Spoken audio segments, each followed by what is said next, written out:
Welcome to Caribbean Global Network News and Sports. I'm Scott Wilson. In today's headlines, 4 men shot in Mount Zion, St. James. And in sports, South Africa beats Sunshine Girls.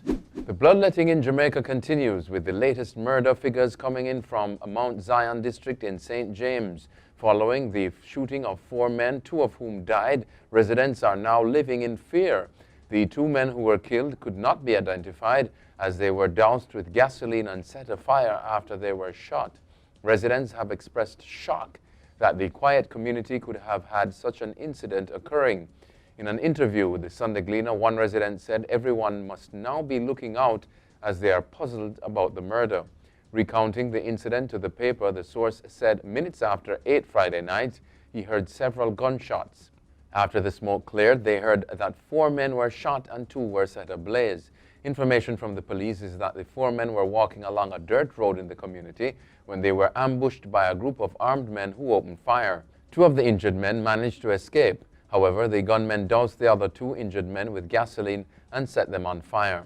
One senior cop told the paper that although there have been a number of murders in the parish, a double murder in the relatively quiet community was very disturbing. Ruel Reid's driver angry at use of his name to secure contracts.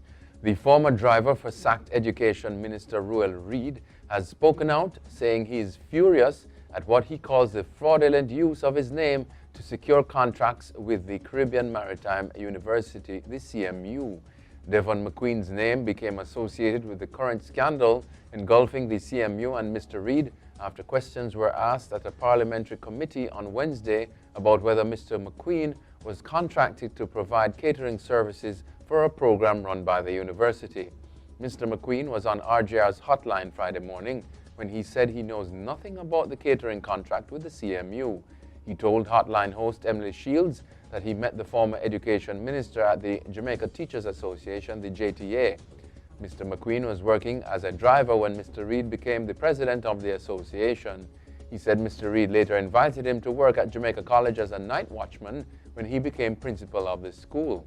When Mr. Reid was appointed Education Minister, Mr. McQueen was seconded to the ministry to work as his driver from 2016 to 2018.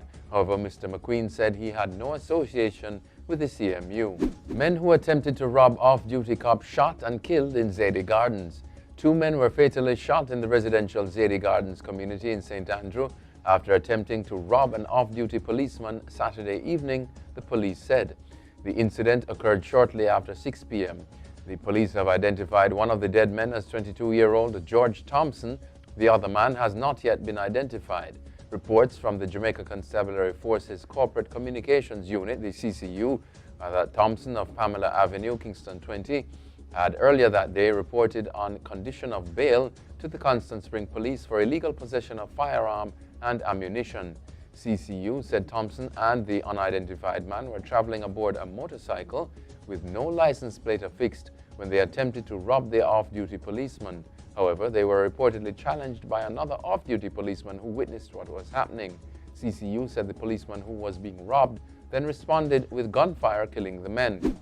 And in sports, South Africa defeats Sunshine Girls. Jamaica's Sunshine Girls suffered a shock defeat to South Africa on Sunday in their final match in Group C of the Vitality Netball World Cup at the M&S Bank Arena in Liverpool, England. South Africa won the match by 3 points, 55-52, with their victory putting the Sunshine Girls second in the group with 4 points from their 3 matches. South Africa finished atop the group with 6 points. It was a poor start by the Sunshine Girls as they trailed South Africans 16-9 at the end of the first period. The girls continued to lag behind in the second quarter, with South Africa outscoring the Jamaicans for a 32-21 lead at halftime. Jamaica played brilliantly in the final quarter as they stepped up their defense and 1 point rallied to tie the game at 44-44. The defeat marks the first time that Jamaica lost a group stage match in the competition. Good showing from Jamaica's team to Pan Am Taekwondo Championships.